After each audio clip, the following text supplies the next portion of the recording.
Nailed it. Great transition. All right, let's see. Should I do purple glasses? This is what I'm known for. You should do the purple glasses the entire time. I expect purple glasses. Wow. All right, deal. You need your exclamation point top of your head too. Yeah, rocking the inner John Lennon there. I didn't bring it. All right, I think we're live now. So hello, everybody, and welcome to this Game Design Roundtable Journey into Systems Design. We have 4 systems designers here. We're going to be chatting about a little bit about systems design, how we got into it, how you could potentially get into it, and then asking or answering any questions you may have towards the end of this chat. So I'm going to go through really quickly and introduce everybody. So we'll go ahead and start with Scott. I'm a senior systems designer at Skydance Interactive. I'm working on Behemoth, and my favorite game of all time is probably a tie between Banjo-Kazooie or Destiny 1.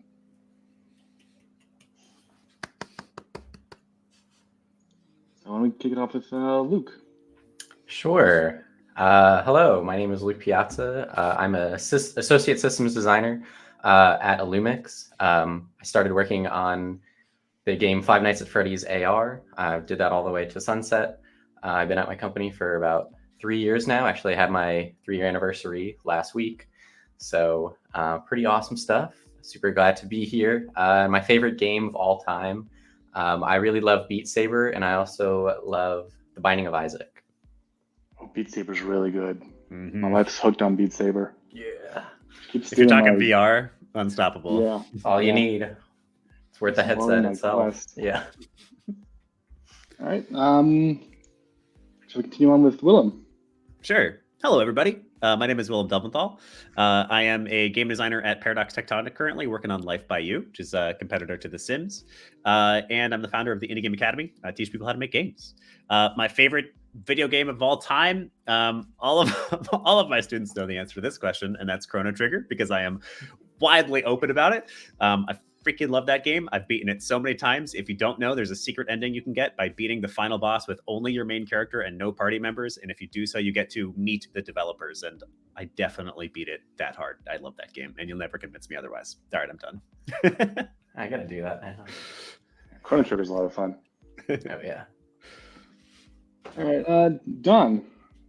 Okay, my name's Don Silkey. I'm the lead systems designer at Skydance Interactive. I'm working on a yet unannounced project.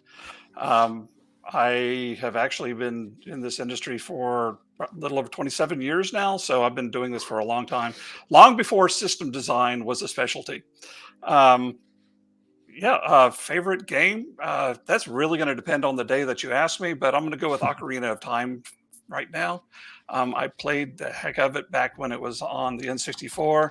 Even they had like a special deal where you could get a disc with like Nintendo Power Nation, if you guys remember that old magazine, where you could get for the GameCube and had to play through it again. So that was definitely what would be one of my old favorites. That came with a Master Quest, right? Yeah. Yeah. One of my biggest shames is I've never actually finished Ocarina of Time. I got to the Spirit Temple, and that was. I think I'm out. That was it. I'm done. That's it, guys. Wrapping it up.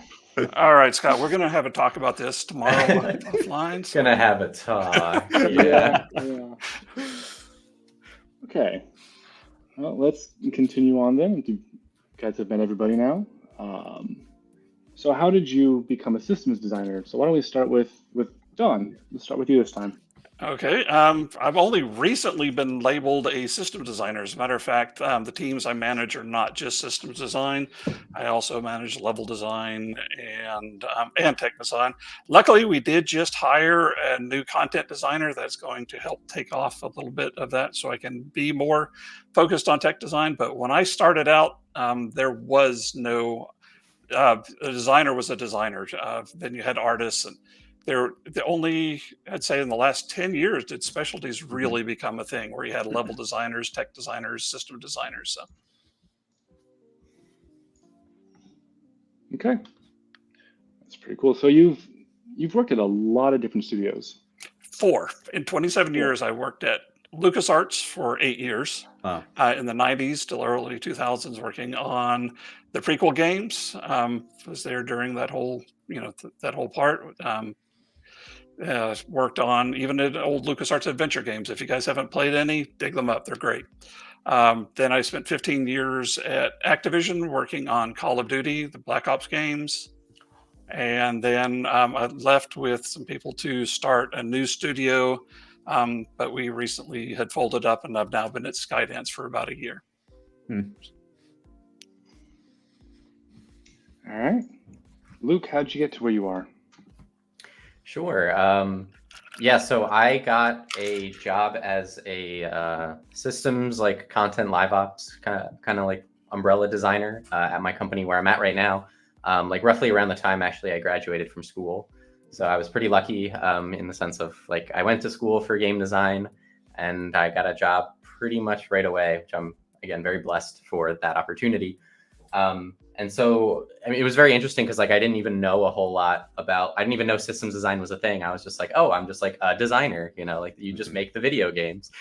And it honestly felt like it took me almost like a year and a half maybe to really even grasp like specifically like what a systems designer is. And I know it's kind of like even vague as to now, but it was super cool just to kind of like get engrossed in my work and have an understanding on what kind of like my day-to-day is like and be like, okay, yes, I get it. Like, oh, I'm just in spreadsheets all day. Like it's interesting. Like I never touched any of that stuff in school or in personal projects, but like it's, some of the stuff a systems designer does is like so important, but it's not super widely known. So I'm definitely here to, help spread that word. So I've been loving it ever since and glad I found the path that I really enjoy. So.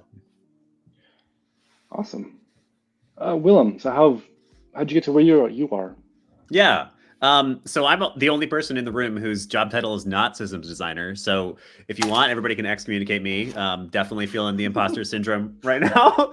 I'm a regular game designer. I'm more of a generalist. In fact, really at Paradox right now, I'm mostly a content designer, if anything else. But that said, as with, I think, many game designers who work in the space, I've worn multiple hats. And where I got started was at Lumosity, who are the brain training game people. They were super hot, like maybe 8 years ago, still around. And because I worked at this company whose express purpose was video games that somehow train different parts of your brain and helped uplift you in these different areas, we were super science focused, like specifically, which meant that metrics and data was a huge part of how we designed anything. So despite the fact that it was never my job title, a huge part of how I even learned to design, since that was my first role, was very much sitting in spreadsheets and trying to prove to a bunch of scientists that I had designed something that had statistical significance, which is interesting. Yeah, that's my Kung Fu Factory days. Since we did live ops games, there's a lot of, okay, we can try this, but you have to prove that this actually works and it's going to help our game, other than a gut feeling was just never enough for a live service game. Yep. So my story, I got a job with Jumpstart right out of college as an intern, became a game designer afterwards, got laid off, was out of the industry for 2 years, did not want to get laid off again. So by the time I got back into the industry, I was like, I'm going to focus on monetization. We're going to make money. I'm never getting laid off again. Got laid off from that job. Game industry. Right. Joined up the Kung Fu Factory as an economy designer, started doing some live ops work. After that, I came to Skydance, where I'm at now. We're doing systems design. There's a lot of overlap between economy design and systems design and live ops. It's almost like they're a subcategory, but it's been a lot of fun. I really enjoy it. Okay. Let's see here. So what is a typical day like for you as a systems designer at your level? So why don't we start with Luke? Sure. Yeah. So I'm at the associate level. So, I'm still very much learning the ropes, taking the baby steps still. But I was very lucky and blessed, have like a really great lead and whatnot who's been, teaching me stuff, and all my onboarding was really great. And I actually remember I had this really good chart that kind of laid out, like what the day-to-day kind of looks like in the balance of like content and feature design. But actually the most memorable thing for my onboarding was there was a GIF of Wallace and Gromit where he's on the train tracks and he's putting down the tracks as the train is going. And he's like, "This is your life now." And during onboarding, he was like, "Oh, okay. Here, take a look at these spreadsheets. We have to get this live data out like by the end of today." And so I was already learning by doing. So yeah, as like systems and content specifically, it's again, like as I mentioned before, a lot of like spreadsheet driven, mostly for like content design. So like again, like I worked on a live game for the most part, and that has been a lot of okay, just update our spreadsheets to include data that's going to be put out in our new events. Whether that's cosmetics, buffs, any balance changes that's going to go out, and eventually that gets kind of like run through our engine and whatnot. And I do some debugging and check to make sure our code is all my changes didn't break everything in our spreadsheets, because I've done that way too many times.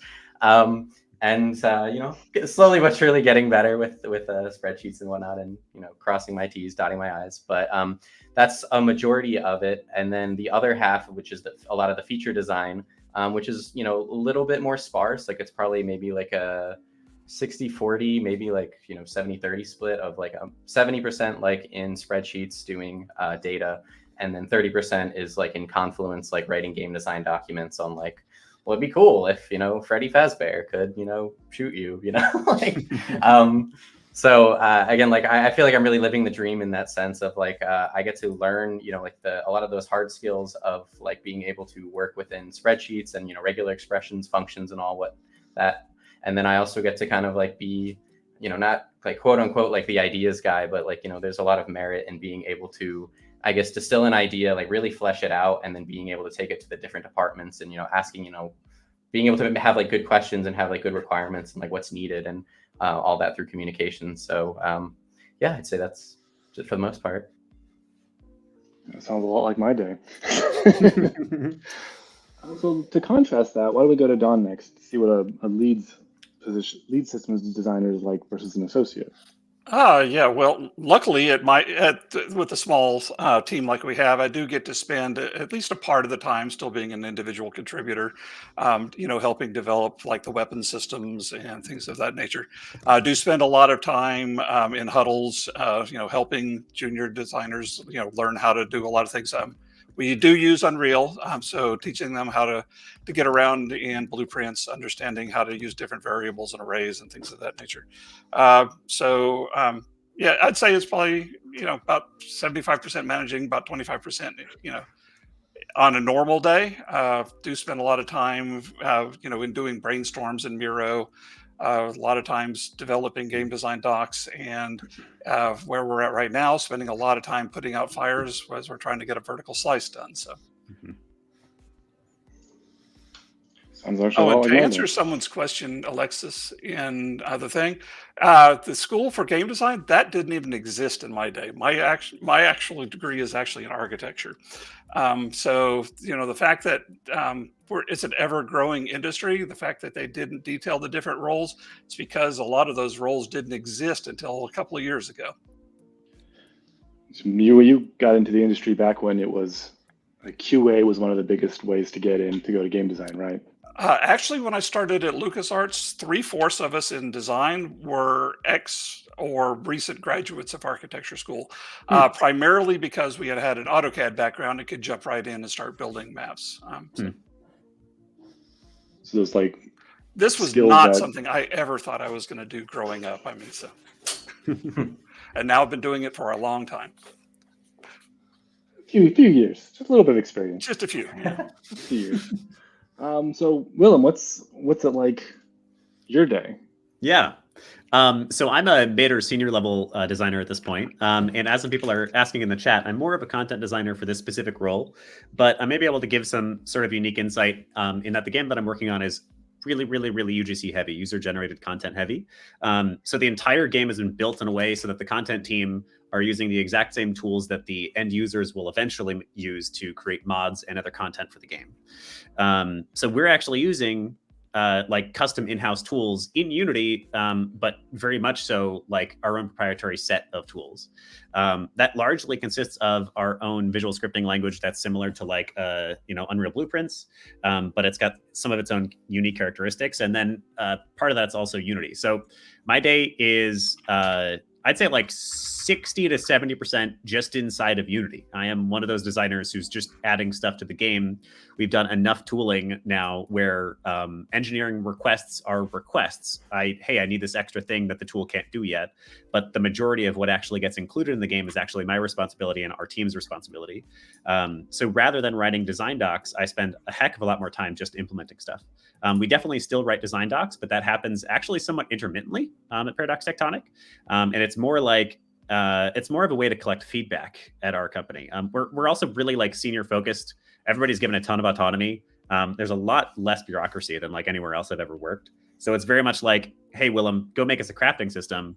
And then I make a design doc and make sure people are happy with it. And then I'm actually often the one building it while I'm also fielding negotiations and, trying to get the programmers to make me some cool new tool that I know will let me do something super cool. So that's my day. So my day is shifted a fair amount over the course of production because Behemoth, their gameplay trailer actually just dropped a couple hours ago. So we're well into production. In the early days, I was doing a lot of designing systems and trying to ideate and how can these things fit together? How's this economy going to fit together? How are these systems going to work together? And kind of building all that out. Where I am now, those things are pretty much built, and I'm chasing down bugs. I'm hunting. Why is this broken? Why is this not working? This should work this way, not this way. And how come you can't do this thing? The never-ending story. Yes, it's frustrating and rewarding at the same time. But so I don't do as much spreadsheet stuff anymore because most of that's already been done. I still go back in to do rebalancing of weapons. I have all my spreadsheets are pretty much built out. So I have like weapons and enemies and that kind of stuff. I work on rebalancing those, but a lot of my day involves trying to find problems and playtesting and putting out fires as they appear, and trying to hunt down who can help me fix this problem that's happening. Whether it's like, oh, this weapon stopped working. Why? I have no idea. Let's go poke engineering. Or this texture's being weird. Let's go bug art and see if they can help me figure out what the hell's going on. The classic, hey, engineering, what's wrong? I don't understand. I think something that seems universal and is made for people who are considering going into game design, so much more of your job than you ever expect. It's just like going and bugging people and then negotiating with them. Just like, you go and talk to art team and they go, nope, we can't make that. And you go, oh, okay, I guess I'll adjust my design. And then you go and talk to engineering and they go, nope, we can't make that. And you're like, oh, all right, let me figure it out then. That gets only worse when you get to my level and you constantly have to interact between engineering and art. And, can we get this? My favorite is, yeah, we can make it, but do we have 6 months? Yeah. Yeah, that's the time. But the best part is when they say that, and then like the next day, some engineer slacks you and is like, "Actually, I just made it." Yeah. I was curious, and I actually just made it. Yeah, you're good. It wasn't nearly as bad as I initially thought it was going to be. Yep. That's the best feeling. Just now, can we get this other system? Yeah, there you extra time, make it even better. Really double down, Scott, don't you? Yeah. I you're one of the ones guilty of feature creep. Is that what I'm hearing, Scott? No, so I once had an interview with like years ago that I got dinged because they wanted me to do like an exercise where I was, okay, design out this feature. I didn't go big enough, right? I was too conservative in my design because I wanted to focus on something that we could actually get done. And so they dinged me and I lost the job. And that traumatized me to the point where now all of my designs are as big as I can possibly go. And then production goes, what the hell are you thinking? Or engineering goes, that's not possible. Or art goes, no, please. So that's just kind of how I operate now. Mm-hmm. All right. Moving on to the third question. So what's some advice that you'd give to someone trying to get into systems design at your level? Let me start with Willem this time. Ooh, put me on the spot. Yeah, I mean, I think so. Anything under the game design umbrella requires a portfolio of games that you've already worked on. That's maybe the first sort of most base piece of advice that you can give. It's both a blessing and a curse that it's actually one of the easiest times to make games that it's ever been. Building games, sort of, arguably. The tooling, at least, is more powerful than it's ever been. Which means it's super straightforward for you to build stuff and for you to release and finish games and actually put them up on stores. So the first thing to say is you have to have games released. For the most entry-level jobs, you have to have finished games. And you have to have contributed to finished games. As far as getting into systems design, it's really about practicing. I think it's really maybe it's about practicing two things. I think the base skill for a game designer is sort of a human understanding and an understanding of like joy and enjoyment and like motivation. What gets somebody to be invested in a specific kind of game and keep them playing to the end of the experience? And figuring that out, I think, comes from a lot of studying and also just a lot of playing with real users. So I'd say one of the big things is make sure you're actually sitting down and play testing with people and adjusting and iterating based upon the experience you have with people, because a big part of your job as a game designer is essentially as the player advocate. This is what I believe players are going to love. And I want, hey, programmers, I really think you need to spend an extra weekend working because this is going to be so delightful. The other side of it, if we're talking systems design, is essentially a numerical understanding. So I started as an engineer before I was a designer. And I think that's part of why I'm capable of doing systems design, because I have that more analytical approach to thinking through problems and thinking through how a game will actually operate. Here's the parts, here's the steps, and here's the actual states that the game can wind up in. So while you're practicing the human element, you should also be practicing the analytical element. And really what that means is a ton of Excel sheets and trying to estimate and simulate how your game is going to operate without ever putting anything into an engine. Okay. Oh, just real quick, Scott, I want to answer. Thomas was mentioning about these released games. Do they need to be something like? A lot of times, a lot of people back in the day used to come from the mod community. We used to hire a lot of level designers out of the mod community. So it doesn't necessarily need to be a game. It just needs to be something that can show your skills. If you're going into level design, you could have an idea of scale, pacing, things of that nature. If you want to go into system design, just understand, what it takes to create a spawn system. What's different about different weapon systems? What's different about save system? How do they work? What function do they have? And how can you make them as designer user friendly for the people that are going to use your system? So. That's a great addition. All right.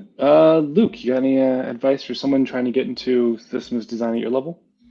Yeah, I actually have a couple of really good resources because I feel like there's two different elements in ways that you could tackle it. It's I think like the hard skills of like knowing like the inner workings of spreadsheets and how to like properly format them and kind of get things up and running. One of my favorite books is by Dax Gazaway, which is Introduction to Game Systems Design. I've been like reading through this lately, and it's like just chock full of gold. And he's worked on a ton of like Star Wars stuff, and he's a systems designer, and he talks all about like how to think like in the real world of like, okay, well, if you're on the street and you saw a car going by, like what is the attributes you could have for a car? How would you balance the acceleration between a motorcycle and like a sports car, where they would be balanced, like the top speed versus like the acceleration rate and stuff like that. Like, so I can like link to this at one point or something, but I would highly recommend this book. Very, very good stuff. And then the other thing I would look into is a GDC talk. It's on YouTube. He also has one on like the GDC Vault if you have access to it. But it's Ubisoft Toronto's Richard Carrillo. I think I'm pronouncing that properly.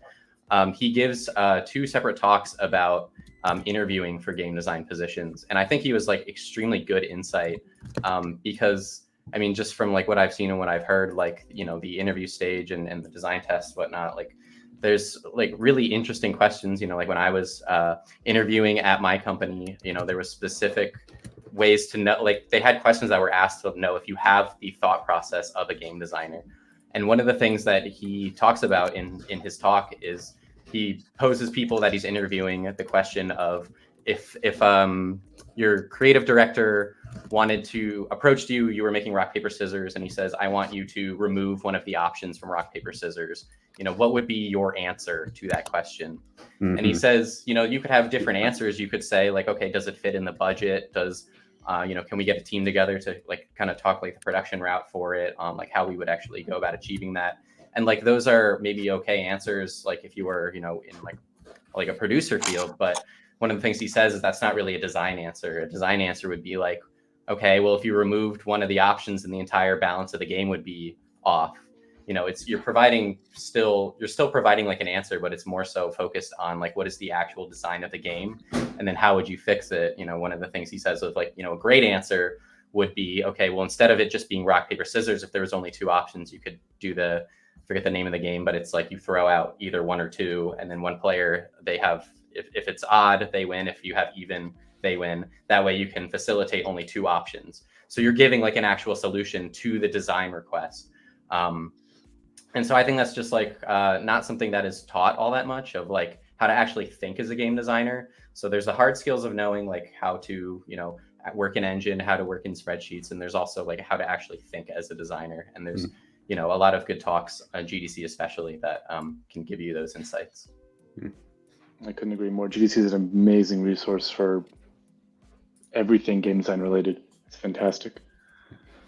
Well, piggybacking off of your book recommendation, I have another book recommendation. Oh, another good one. Yeah. This one's so good. The classics. Yeah. Game Balance by, I'm going to butcher his last name, Ian Schreiber and Brenda Romero. I'm actually doing a book club right now in the signposted Discord. That's a fantastic book for like thinking about more. I guess I want to say theory, but like you're put into scenarios where you're thinking about economies, you're thinking about ability balance, of character balance, those kinds of things, and it has exercises in there to really help you move through that and kind of learn that thought process, which I think is super helpful.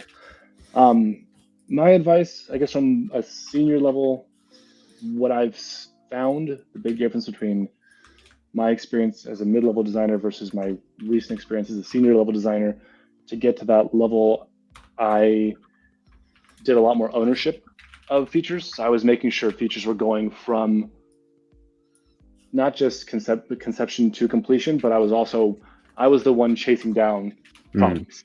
Like the leads didn't have to chase down problems or ask me about, why is this not working? I already knew why it wasn't working. I already knew who I needed to talk to. We already knew we had a plan. And then by the time the leads even find out this thing is busted, we're already on our way to fix it. And that kind of is a lot of what I've done to help move me into a senior position from my mid-level position. That's worked pretty well for me. Don, do you have any advice? Sure. Starting from the beginning, say you're in high school still, download Unreal Ed. Even in Fortnite, they have a creative mode. That'll get you, get your feet wet, get in there. As far as once you're in the industry and you're working in system design, level design, any of those other ones, and want to become a lead, one of the things that's the hardest I found to do was to actually let go and to actually start. There's a lot of times where it's like, oh, I could do that in 2 seconds. I'll just do it. You got to stop. You can't do that. You have to push back. And you have to go into mentoring phase or, teaching your people how to do it. So that's why I said I spend a lot of my time now in huddles, teaching junior designers how to actually do the work as opposed to doing the work myself. So I've heard from other leads in the past that going from like a senior position to a lead position, it becomes much more about that mentorship, and you're managing people more and helping them to grow their careers and you grow as a designer rather than go into daddy mode real quick. Pretty much become design daddy. That's the goal. That's I love that. Right there. We did it's kind of funny. We did a game jam recently where the whole idea was to give people the experience of working in a AA size studio. So we had a 47-person team for Ludum Dare. Yeah, I saw that. That was awesome. Super cool, super fun. But it's interesting that you say that, Don, because I stepped into a creative lead role, managing all of the teams, and that's definitely the first time I've managed that many people. And I feel like the game was significantly worse for me putting too much of my influence into the game. And that was hard.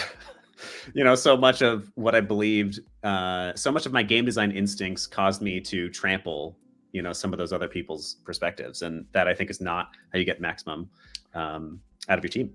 Yeah, that's why I find a lot of value in doing brainstorming sessions with the team and stuff. That's why we use the Miro board. You'd be amazed. Some of the greatest ideas can even come out of producers, believe it or not. I mean, One of the best, when I was at Kung Fu Factory, we were trying to figure out how we had some pretty crazy KPIs that we didn't think we could actually hit. We were trying to figure out ways to do that. And the idea that actually worked that made us hit those KPIs came from a QA person.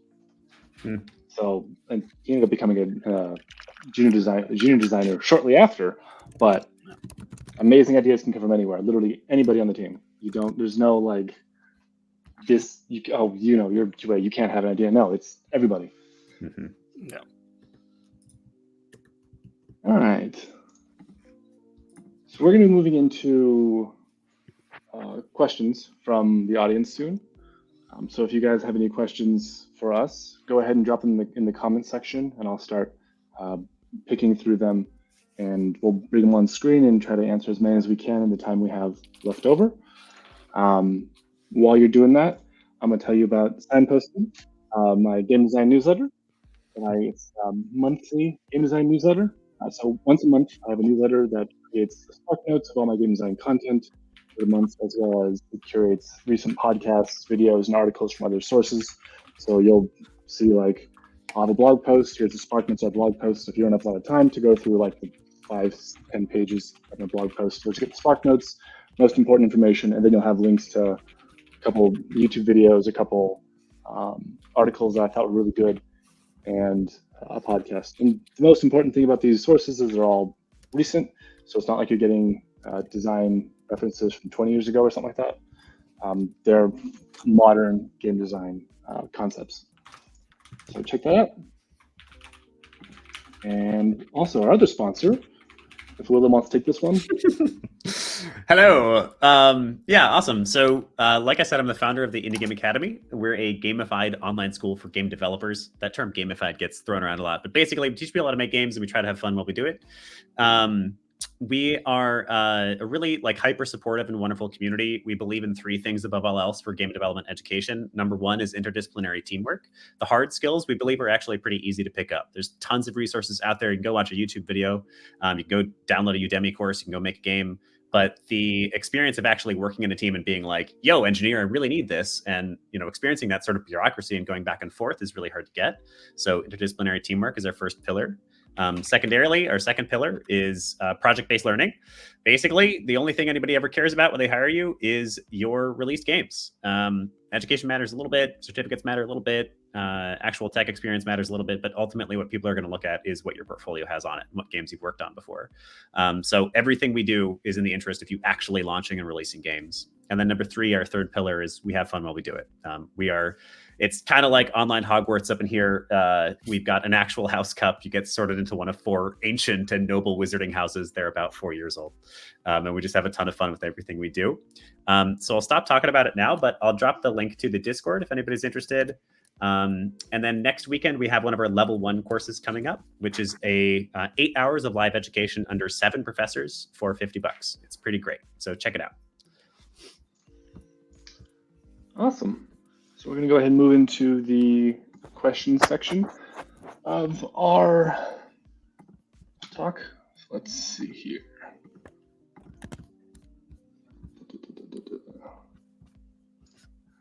Let's start with a question from Yasmin. Are most game industry jobs better to learn more on the job, or do you need to know everything to land a role? That's a tricky one. I think it really depends on the studio, honestly. It depends on the studio and what. It really depends on the position as well. If you're coming in as associate designer, then we don't expect you to know everything. That is what my job is to bring you up to speed and to train you. A lot of times you'll come in as a junior designer, not necessarily, even as a system designer or a level designer, but we can actually find out where you best feels comfortable and where you best fit. So it truly, if you're trying to come in and get hired as a senior like Scott or a lead as myself, then yes, you're going to need to know everything. If you're coming in at a mid-level or an associate, then no. Yeah, like again, like just from like being more like recently just getting involved in the industry, like from my experience, it really has been, yeah, like you can learn on the job. Again, like I didn't really even know what systems design was. I barely even touched spreadsheets before getting my job. But I think the important thing is, can you prove that you have the mindset of a designer? And I think, you know, to Willem's point is like, it's important to have games on your portfolio because you need to be able to talk about your design decisions on why you made X, Y, and Z for those games. And if you don't have any games that you can point to talk about those decisions, then you don't really have any way to prove that. So it's, you don't need to know everything, but you do need to prove that you have the capability to learn. Yeah, I don't think there's much else to say. I think maybe something to say. We get a lot of questions about, you know, what should I study? What should I practice? It's a really easy question to answer. You go look at the job description. So if the job description for this specific role says you need to have this, then go practice that. And it will tell you what exactly they expect of you. And honestly, a lot of the time they ask for more than you really need. A lot of the time, if you're the right candidate, if you have a good culture fit, they're going to ignore the fact that you don't have 16 years of an engine that has only existed for 8 years. But yeah, it's really easy. If you want to know what to practice, it's not really easy. I shouldn't say that. It's straightforward, at least. If you want to know what to practice, go and look at the job descriptions you're excited to go and get and see what they ask for. Yep, couldn't have said it better myself. All right, moving on to the next question from Alexis. What was the hardest thing you ran into when you first started out in the role? So for me, the hardest thing that I ran into was probably being assertive with people. Like we need this thing done. I have a tendency to just be like, oh, I don't want to bother anybody. I don't want to be a burden. I'll just fix it. Don't worry about it. So learning that whole how to talk to people and reach out to them in a appropriate way where I'm not, you know, being rude or not making them feel too stressed out was one of the harder things actually for me to learn at this particular stage, because I'm accountable for making sure these features get done and shipped out essentially. That's a great one. And I think we'll kind of never stop. The balance between being assertive and being flexible is a really hard line to tread. And I think actually it changes depending on your role and depending on your seniority. When you're a little bit more lead, I mean, you can tell me, Don, if I'm right about this. It's a little bit more about being flexible, and, you know, it's not your designs necessarily that are going into the game. But like, I actually feel like one of my own lessons that I've been dealing with is exactly what you're talking about, Scott. And that is standing a little bit more steadfastly behind those designs and not being like, oh, well, we can just do it this way. That's fine. Like, if that's all you can do, engineer, great. Because I think, like, in some ways that's wonderful, and your team is going to love you for doing that. But it also often leads to worse designs. So I think that skill of being able to say, when am I confident about this and willing to fight for it, versus when does it not matter that much and it's fine, whatever the solution is a really tough one. And I totally remember having issues with that when I first got started too. Yeah, and that totally fits from, you know, a managing position. Basically, when the people, the junior designer pitch their ideas and designs, and if they are not decisive, then, you know, then they get sent back to the drawing board, right? You need to be able to stand up for it and explain why you made these decisions. So, yeah, you do need to be somewhat assertive, but, you know, also flexible in the same time. You got to know when to push and pull back. You know, generally, the lead position is not necessarily a dictatorship, but it does make the final decision, and we do try to listen. So, yeah, I think like I totally agree. It was definitely being able to understand kind of like, I guess, like what hills to die on in your designs. And I gave a talk at Stanford a couple weeks ago, and I kind of like I made the analogy of that making a game is like making dinner. And one of the one of the things that I talked about was this idea of you need to know what your shells are for your designs. So the thought process was, if you're tasked with making tacos, you can cut a lot of things. You can cut like the lettuce, you can remove the cheese, you can remove, a lot of toppings. But if you remove the taco shells, then it's no longer a taco. And I think just kind of knowing what those are, of like, listen, like this has to be, like, we can cut all of this content, but this part of the feature needs to stay, or it's no longer what we set out to do. And I think that's like a pretty important thing to be able to sift through and know. People can throw out ideas on, well, what if we changed it to this and this and this? And it's like, that's great and all, but you need to be able to figure out, okay, like where your anchor is. Like, you have to keep this and everything else can go, and change it around. So. Yeah, basically, right. Everyone, I think what we're kind of getting to is the balance between being flexible and decisive at the same time. Yeah. It's a tough one. I'll throw in one more that's short, and that is like actual just design instincts. At Lumosity, there were so many times when I thought I had the most brilliant thing, and then like one person played the prototype, and I was like, wow, this game is shit. It's amazing how often that happens. And still to this day. That's why we have prototyping, right? Yeah. The faster you can get in front of somebody, the faster you can find out either this isn't working, or holy moly, we're onto something. Yeah, that's for sure. All right. So Thomas asks, what are the core skills you're looking for in a systems design candidate? He's been trying to build a portfolio, personal branding towards systems design. So what are kind of the skills you're looking for that he should be highlighting, for example? Understanding the systems, for one.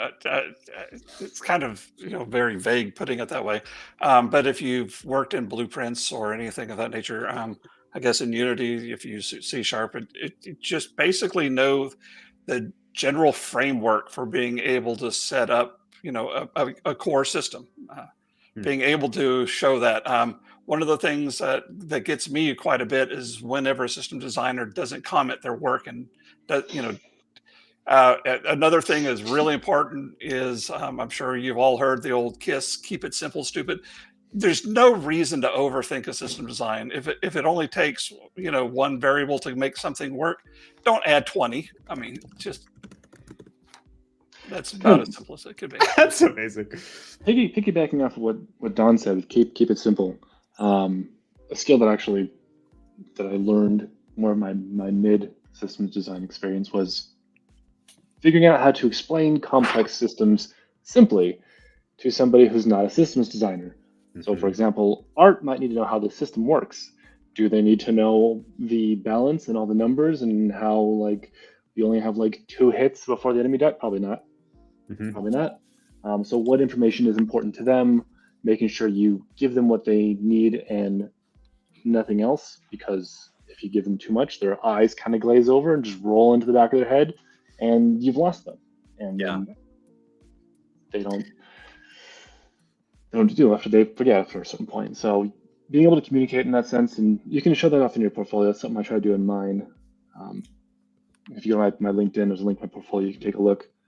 Trying to keep it simple, and just as you go deeper, it gets more complicated. So the reader can check out, whatever they need. If they don't want to deal with just the Spark Notes, the most important parts, they can just kind of look at the beginning.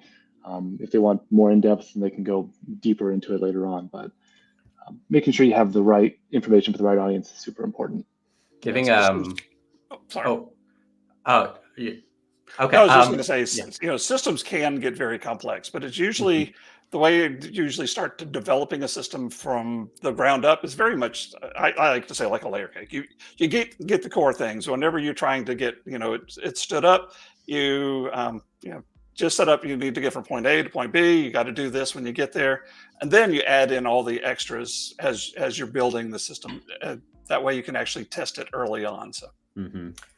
So one thing I was going to give as like an example for the simplicity aspect, and like piggybacking a lot off of what Scott was saying, actually I had a verbal design test during the last round of my interviews for the company where I'm at right now.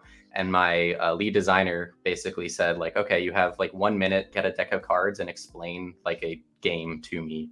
And at least the starting purpose of it was, okay, well, what game are you going to pick? Because if you only have 1 minute to explain the game, are you going to pick something simple or are you going to pick something complex? Like, you have to kind of know your audience, know your time frame, and be able to execute properly. Like I gave war as an example because you can't get much simpler than that. I was able to explain it, in 30 seconds because it's very simple and straightforward. But he was telling me that he had a lot of candidates who would try to like explain poker, and they'd all get kind of like jumbled up in like the rules and like the specifics and like explaining betting and bluffing mechanics and all the different hands and whatnot. And it just kind of went to show him like, okay, like these people are kind of like all over the place with their designs, what the information they're trying to get across is.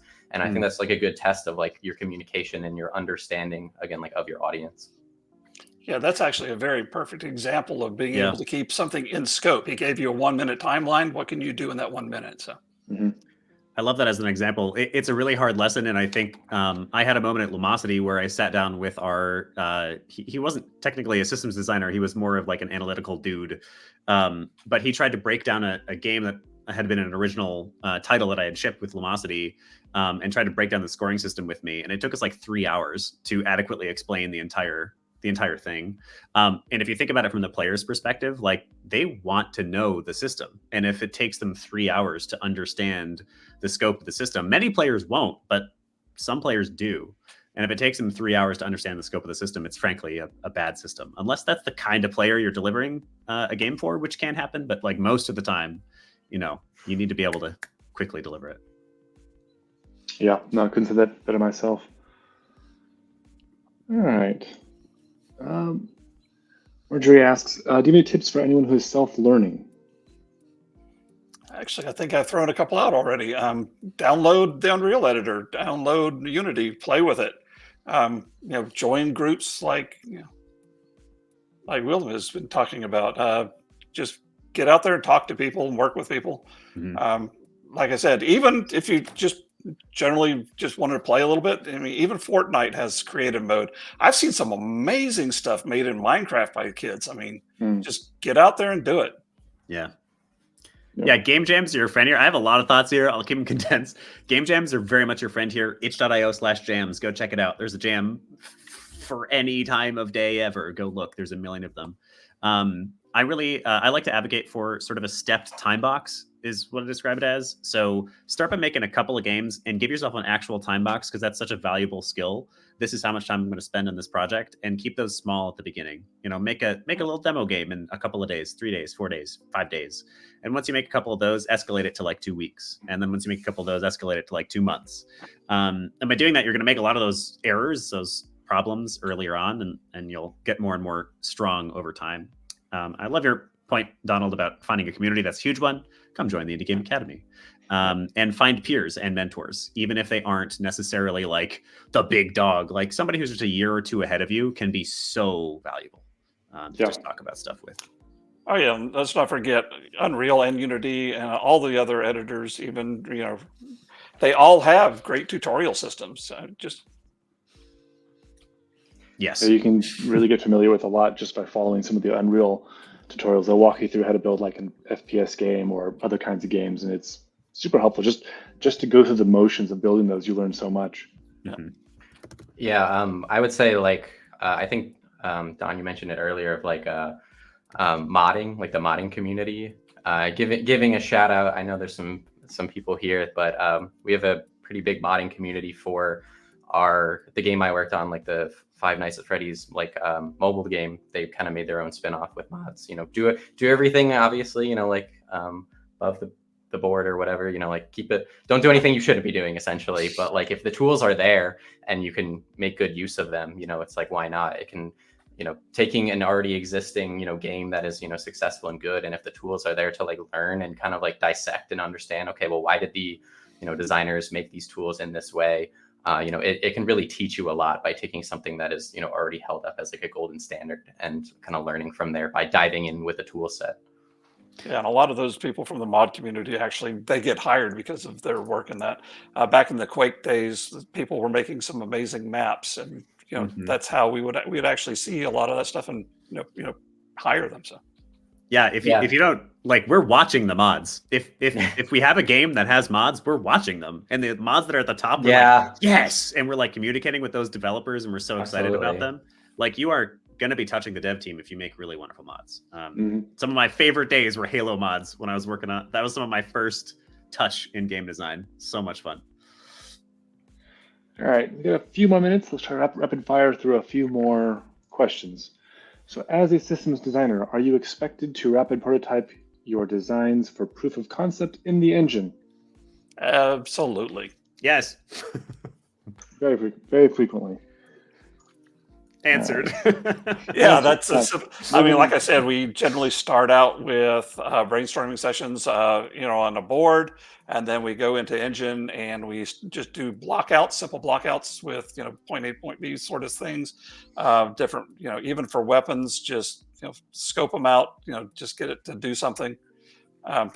Yeah, it's simple. Yeah, it's definitely got to get it in there and try it out. All right. Next question. Can you elaborate on how you use common expressions and functions in spreadsheets in your day-to-day? Ooh. Okay, this wasn't a great one for rapid fire. Index match, index match, X lookup are probably my best friends. Just using that to find and reference other cells. Like let's say you have, you've got a player levels, you've got this much experience, you're trying to figure out, how much experience am I going to hit by this point. Using those functions can get you there from point A to point B fairly quickly. Mm-hmm. Yeah, and within blueprints in Unreal, you can resolve being able to find different functions and nodes that you need. So it's really as simple as that. Yeah, even in Visual Studio, there are different plugins that you can use for being able to search function names. Yeah, maybe something to say for those spreadsheets is if you can reduce everything to a single variable for whatever problem you're trying to solve, that's like a good way to picture what you're trying to create. What is the variable that's going to prove the curve you're trying to make or whatever it is, and then reduce everything that's in the game to that variable. Awesome. What's your favorite part of systems design? Ooh. Being creative with numbers. Yeah. I like curves. Curves. I like it when the numbers go like that. I get really excited about curves and math and spreadsheets. Like a glorified accountant. They look pretty. Yeah, when everything just kind of like lines up when you test it all, like you do your test cases and whatnot. Yeah. Like, does this actually make sense? And like all the numbers line up and it's exactly where you want it. It's like everything is right in the progression world. is one of the bigger ones that so much. I love imagining, what is going to be the player experience at these different moments. Like, what is it going to feel like when they unlock the sprinkler system in their gardening curve? Like, what is it going to feel like when they find this new type of ore or whatever? And doing my best to plot that experience. Definitely progression in general, but like, I don't know, trying to sync up numbers with how people will feel. That's my answer. Yeah, definitely. And a simple one to think about is whenever you're developing, say, weapon systems, how are you building up on, what weapons as they collect, what are their, their rates of fire, their, all the different things that you need to, to be able to control and balance, and, make sure you don't give the best weapons too soon, make sure that there's a whole lot of different things in system design that, developing, the progression through the game that is really important. So. Mm-hmm. There's a great GDC talk about one of the Halo games. They adjusted the sniper rifle's rate of fire by like half a second, and just the waterfall of effects it had across the entire game. It's like an hour long. They don't even get through all of it, but like just that one little change, just completely changed the game. Yeah, that can cascade really quick. It's incredible. That's like such a good point, Scott. Like those tiny, like, I'm just going to tweak a number by 20% and suddenly the whole game feels good. Like that's another favorite. It's amazing how much something like that can change. It's really funny to like test out too. It's like, oh, this probably won't be that big of a deal. And then you test it out in game. It's like, oh my goodness, like what did I do wrong? It tells you, just tweak that by half a second, and it just blows everything to hell. There's the original Diablo example. If anyone hasn't heard this one, Diablo 1 started as a turn-based strategy game, and they got the directive to turn it into a real-time game. And the lead engineer was like, "That's going to be ridiculous." And all he actually did was turn down the turn time to 0. And so his character took literally, it was one variable, and his character walked over and smashed a skeleton in the head, and he was like, "All right, that's pretty dope." And then Diablo was born. All right. How many folks do you interact with on a daily basis in your roles? Depends on the day. Yeah. Some rarely, only a few, because typically I'm tracking down bugs these days, and that forces me to talk to engineering, talk to art, talk to producers, talk to other designers, level design, narrative design. It really depends on the bug and what I'm dealing with. Typically, we have a pod system at Skydance. And so typically what we're supposed to be is like, you have like one or two, you'd be like in a pod. But because systems design touches so many things, I'm in like almost every single pod in some capacity. So a lot of people. I interact with a lot of people on a daily basis. I think that's pretty much true. I would guess Don would tell us that the higher you go, the more people there are. You spend a lot of times in meetings. So. Yep. Yeah, I think design is one of the roles that you do spend a lot more time. You're less siloed, I think, in general. So it really depends on the day. Like Scott's saying, like there are days when I'm just in Unity and I covet those days. God, it's so good. I just sit there and I make cool games. But definitely I would say the majority of days I'm interacting with like at least 2 or 3 other people. Yeah, and trying to remember, design in general is the bottleneck of all of game development. Basically, we have to get things from art. We have to get things from engineering. We then take them all the parts and squish them together, right? So, design in general, it speaks to a lot more people than if you were an artist or an engineer. You're a lot more compartmentalized. Mm-hmm. I think that's like one of my favorite things about design is like the amount of different disciplines you interact with normally, because like, you know, as you said, like you're the bottleneck. Like you're the one that says like, okay, well, here's the idea for how our jump scare audio is going to work. Here's how the idea for the jump scare like functionality is going to work. Here's what the art, the animation like should kind of look like. And it's really cool to just be able to talk to all the different departments. And then one of my favorites is like, I'm really lucky if we have some really good animators on our team, and, working in horror is super cool to me. And so like, when I'm like, oh man, like Ballora should, like crawl on all fours and like jump at you when you, fail the puzzle 3 times. And then the animator's like, what do you think about this? And I'm like, oh my gosh, that's amazing. I'm horrible at art and you just blew me away. Like I couldn't do this if you gave me 1,000 years. So yeah, it's like a gift is seeing, like when you have ideas and you can flesh them out and really like give detailed instructions and they just throw it back and produce their beautiful art and whatnot. It's a blessing to be a designer, honestly. Like Ashley Lucia is saying, I hate meetings, but like they're wonderful. Sometimes they suck. And I've been on teams where there's like way too many meetings, but I think like to be honest, that's the fun part of design. Sitting in a room on a whiteboard and scribbling out how something is going to function is one of the best parts of what we do, in my opinion. So learn how to love meetings, maybe. If only all meetings were that. Yeah. Fair. I've been on teams where I have like 4 to 5 meetings a day and they're all just somebody else asking me what I'm about to do. And then I'm expected also to work. And yes, that sucks. All right. Let's do one more question, then we'll wrap up this talk. Tips for transitioning from another design or another discipline into design. I think tips from me would be look for, what's the word I'm looking for? Skills that transferable skills. So things that you do that can cross over. For example, for 2 years I was out of the industry, and for 1 year I worked for the state of California. During that time, I was working on training documentation for people who don't typically use computers. This is surprisingly transferable to tutorials. That same kind of thought process of, okay, they don't know anything about this. How do I walk them through this? Yeah. Translated really well into making tutorials. So I have a really good understanding of how tutorials function and how to make successful ones, and which has resulted in me working on a lot of tutorials. But looking for those transferable skills, I think, is one of the most important things. Yeah, it also depends on the department of design you want to go into. So, a lot of environment artists, scoot back and forth across level design. A lot of engineers scoot back and forth across system design because there's a lot of interaction there. And if they want to, a lot of times engineers are building the different the stuff for us to use to build off of. But they may want to get more into actually seeing the final design and actually having more input into what they're actually building. They may transition into system design. it totally depends on what the person is looking for. Generally, that happens early on. I have had associate engineers go into tech design, but generally it's not much after you get into the mid level. My suggestion would be to get a mentor.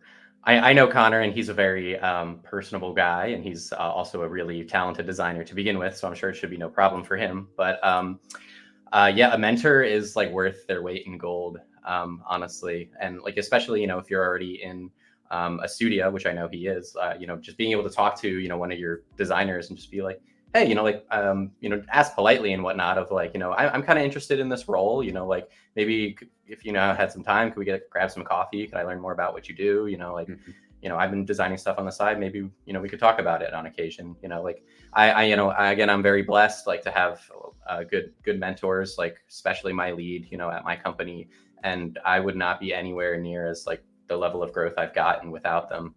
So yeah, it's truly a blessing if you can have somebody who's like in a spot, especially you want to be in eventually, and have them kind of guide you. It's super great. Yeah, I think it's I think there's a couple of things that you can do. I think most of them have already been said.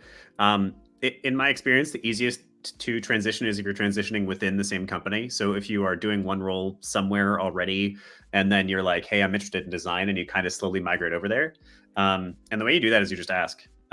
You say like, hey, I really want, like, and you openly ask, I really one day want to be a designer. And you go and talk to the design team, somebody who feels approachable, and you just openly say that. And oftentimes what will happen is you'll do little bodies of work, or at least little bodies of sort of experimentation, or like just practice even. And that'll start to prove your competency, and it'll start to build trust in the team. And it'll also start to show that you're like hungry and engaged, and you want to be a part of that team. That's often a little bit of extra work on top of what you're already doing in your current role, by the way. And once you do that enough, people will really wind up being advocates for you. If they really believe in you, those mentors and those other people you work with, they're going to want you to become a designer, because this dude just spent a year like helping us do random crap because they really want to be a designer. So that's really, I think, the most likely way to do it. Otherwise, learn the skills, go make games. Yep. And if you're looking for a mentor and you don't actually work at a studio yet, there's a guy on LinkedIn. I don't know if you're familiar with Amir Satvat. He has a whole list, a Google Drive list of people on LinkedIn who are open to being contacted about mentorship. And they can help mentor you. And a lot of them are from all kinds of studios like BioWare, Skydance, there's a ton of them. So just look kind of for that position that you're looking to learn more about, and then ask them if they can get coffee with you. All right. I think if that's it, then I think we just say our closing. It's been great having you guys. Really appreciate you guys coming by to do this with me and spend time with the chat and everybody who showed up, and everybody who's going to watch this on demand later. If you guys have any closing thoughts, if not, we'll just wrap it up. I'll speak to the insanity that is our industry right now for a second, because I think it's something worth mentioning. Industry is in a tough place. It's really hard to get a role right now, and it's really hard to break in if you've never worked a job before. But I think it's really worth like soldiering on. One of the things that one of the main things that's going to get you a job is just time spent trying to get a job, and that's easier said than done. Money is real, but y'all can do it. Pat on the back, make games, and you'll get there bit by bit. Yeah, I'd say this last year has probably been the worst in the 27 years I've been in the industry, honestly. I'll be, as I said, 27 years, 4 studios. I've had, in that one time, we had one studio that recently died. That was my first layoff last year. So it is a scary times right now. But one of the things why you're trying to get into the industry is build up your portfolio. That is the big thing right now. Get some work to show. It's the time of the indie game, I'm just saying. Yeah, and quickly speaking on what we mentioned about like mentorship and whatnot earlier, like definitely feel free to reach out to us on LinkedIn. I'm on probably way more than I should be, so if you reach out, I'll definitely see what I can do, and I'm sure the lovely people a part of this panel would also be willing to help out in one way or another. So it's a small industry, so we got to take care of each other. So it really is. Yeah, obligatory follow us on LinkedIn and reach out, and we'll say hi. All right. I'll see you guys later then. Have a great evening, and thanks for coming by.